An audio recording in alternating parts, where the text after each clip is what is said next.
Let's give this a shot. Let's go ahead and balance some oxidation numbers and balance a redox reaction. Now, when we do this, often we're not going to be given a complete and correct working equation. Often all we know is that we're going to have certain elements present and that we're going to be making something in particular. And we're going to figure out what other things need to be there in order to make that reaction work. So, let's go ahead and work through one of these. Now, our very first step is to assign oxidation number to each of the atoms oxidized or reduced. We're not exactly sure which ones those will be, so let's go through the process. We know oxygen is always going to be a -2. I have 4 of them, giving me a total of -8 effect.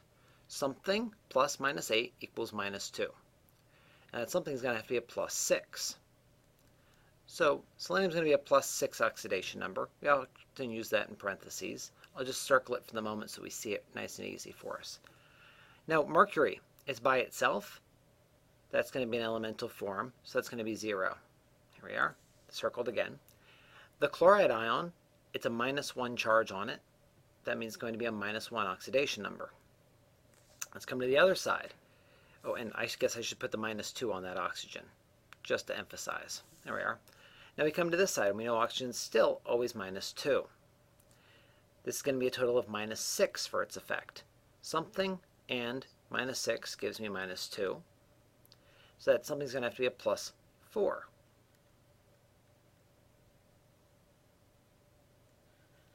So +4 plus -6 gives me -2. Come over to this one. Now our chlorines are all going to be worth -1 each. I've got a total of -2 to deal with. I come over here. Now there's 2 ways of dealing with this mercury. We've known probably from our polyatomic ions and our metal ions that we had to memorize back in Chem 1. This can often exist as Hg2, 2+. So if we're going to treat the whole thing as being a constant set, we would give this a +2 oxidation number for the whole group. But we also know that we're going to be getting things to be a single atom on the other side. So let's go ahead and actually assign it to the individual atoms within, at which point we'd say that each of these is going to be a +1 ion. So we have our oxidation numbers set up. Now let's go ahead and erase anything that isn't going to be pertinent, so that the only thing we're looking at are the actual oxidation numbers that are changing. So chlorine ion is staying as a -1 on both sides. Chlorine stayed -1. Oxygen's staying at -2. So it's not going to be oxygen either. We see that selenium is going from +6 to +4. Definitely part of our redox reaction. We have mercury going from 0 to +1. That's definitely the other piece of our redox reaction. So now we've got oxidation numbers assigned. So let's go ahead and break our reaction into 2 half reactions. And we're going to have either an oxidation or a reduction in each of those cases. So we're going to go ahead and set up that we've got SeO4 2-. And we're getting SeO3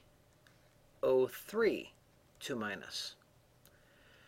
Now, in this moment, it may be tempting for you to just flip to some sort of a table of balanced half-cell reactions.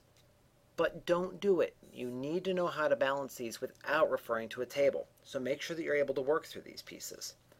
I currently have this as one of my half reactions. The other one I'm going to have is going to be mercury going to mercury 2. So we'll have Hg. We're going to have it becoming Hg2Cl2. Now I'll point something out here. The chloride ion didn't have any reduction or oxidation occurring, but we see that it's going to be necessary to get here. And we know that when we balance these reactions, everything coming forward is going to be dealing with electrons, oxygens, or hydrogens. So we want to make sure we put in that Cl- right now. There we go. Now I've got all my species accounted for. We've broken it into 2 half reactions. Now what we're going to have to do is balance the number of atoms being oxidized or reduced. And that's actually going to be fairly simple for us. We look here and say, Hg, we had 1 of them. I've got to end up with 2 of them. So let's go ahead and put a 2. See that that piece is balanced.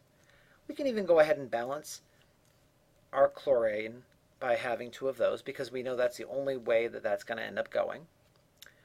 We look up at this one and we say, well, selenium is balanced. You say, but wait a minute here, the oxygen isn't. Shouldn't we go ahead and write in the oxygen? And I say, whoa, slow down. We're going to go step by step on this. So don't do that yet, because if you try shortcutting to later steps, you're going to destroy the whole system.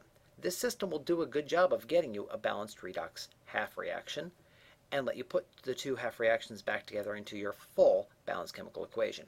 So let's trust the process for the moment.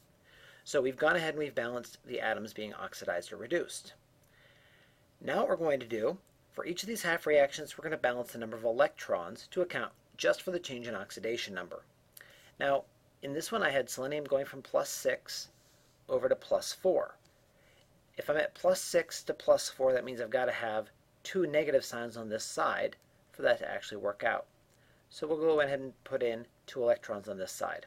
Now if you were going to put them over here, let me just remind you that you're kind of taking things the wrong way. You're saying selenium's at +4, let's put more minus charge on this side and somehow expect it to balance with a big positive. That's not going to work.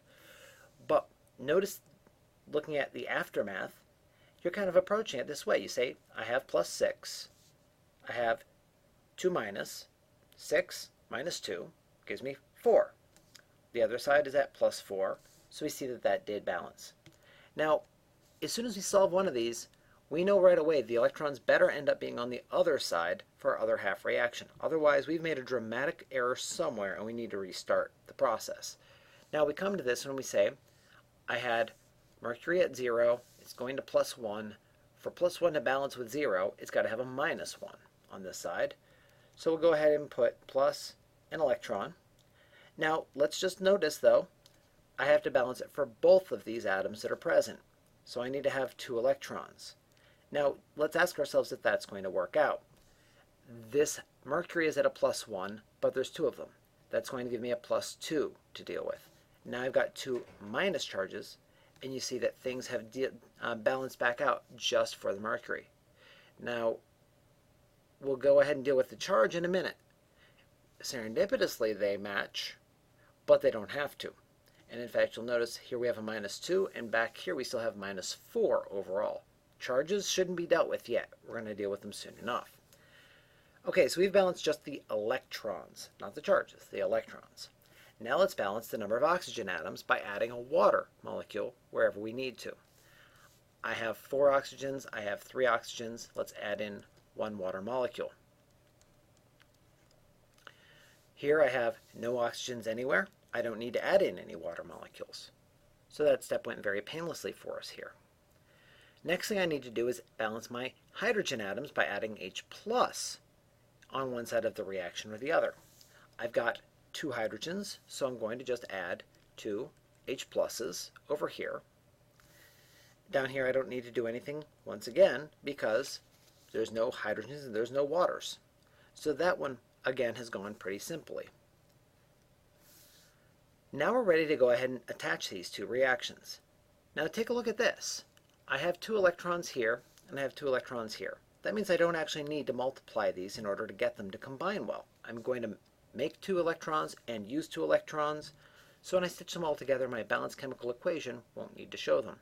So I can go ahead and say that I'll have 2 H+, and I'll have 1 SeO4, 2-. I don't need to write my electrons because they're going to cross cancel.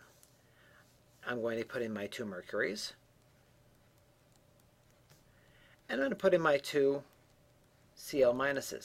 And in fact, notice I could have even written that as 2 HCl's. Now we go ahead for the other side of our reaction. We say we have SeO3, 2-. I've got water.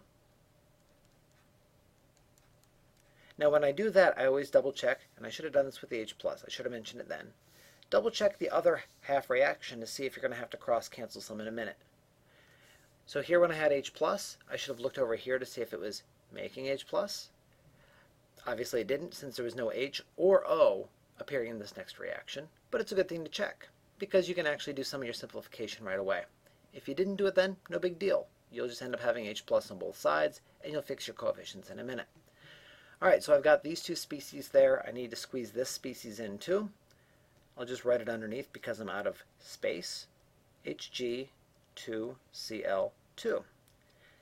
Now notice we can go ahead and write this in, and it should all be a balanced chemical equation. I could simplify this down to be H plus and Cl minus, in other words, HCl.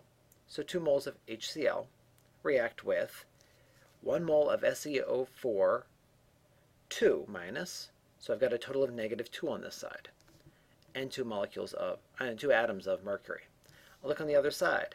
First thing I should check, is it charge balanced? And sure enough it is. I've got a -2, although the negative sign's underneath the 2. Here we are. So -2 matches my other -2. No other charges. I've got 1 water molecule. That means I have 2 H pluses. There's 2 hydrogens there, and I have 2 hydrogens in my H pluses. So that's also balanced. I have 1 selenium. That's balanced there. I've got 4 oxygens. I have 3 oxygens plus 1 gives me 4 oxygens. I come to my next one. 2 mercuries, 2 mercuries, 2 chlorines, and 2 chlorines. So you can see that we've got ourselves a balanced chemical equation from this process. This would be a good final answer, or reattaching the 2 ions to be HCl would also be a valid approach. It all depends on if we're after our net ionic equations or if we're after a molecular style equation. Now that's an example of how we work through balancing an equation where we're also solving our oxidation numbers.